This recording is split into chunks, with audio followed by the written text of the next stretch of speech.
Spij se już, królewno mało, łoczka ci się zawierają, dziubek żywo, nie przestowo, przeca jocie tu uspowo.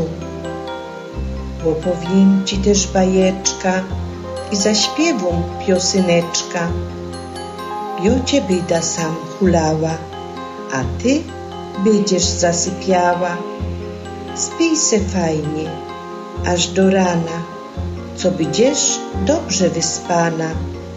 Aniołki będą ciebie wachowały, a rano ptoszki będą ci śpiewały.